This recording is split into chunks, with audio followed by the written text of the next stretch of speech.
बिस्मिल्लाहिर्रहमानिर्रहीम। अस्सलामु अलैकुम रहमतुल्लाहि व बरकातुहू। कुरान और सुन्नत की तालीमात की रोशनी में ये बात वाज़ेह है कि निजात का वाहिद रास्ता अल्लाह पाक और उसके रसूल सल्लल्लाहु अलैहि वसल्लम के अहकामात और उनकी तालीमात पर अमल करने में है।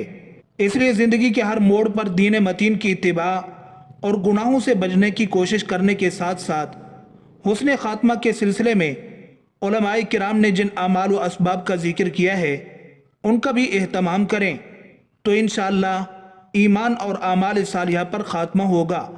उनमें से चंद आमाल दर्ज झैल हैं। नंबर 1, मौजूदा ईमान पर शुक्र अदा करते रहना। नंबर 2, आज़ान का जवाब देना। नंबर 3, पाबंदी के साथ मिसवाक करना।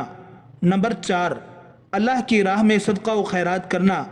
नंबर 5, यतीम की किफ़ालत करना। नंबर 6, अहलुल्लाह यानी अल्लाह के नेक बंदू की सोबत इख्तियार करना। नंबर 7, कसरत ज़िक्र। नंबर 8, कसरत दरूद शरीफ। नीज़ इस सिलसिले में कुरान और हदीस में सिखाई गई दर्ज झैल दुआओं का भी एहतमाम करना चाहिए। नंबर 1, रब्बना ला तुज़िग़ क़ुलूबना बअद इज़ हदैतना व हब लना मिन लदुनका रहमा इन्नका अंतल वहाब। तर्जमा, ऐ हमारे रब, तूने हमें जो हिदायत अता फरमाई है इसके बाद हमारे दिलों में टेढ़ न पैदा होने दे और ख़ास अपने पास से हमें रहमत अता फरमा। बेशक तेरी और सिर्फ तेरी ज़ात वो है जो बेइंतहा बख्शिश की खुगर है। नंबर 2, या मुक़ल्लिबल क़ुलूब सब्बित क़ल्बी अला दीनिक।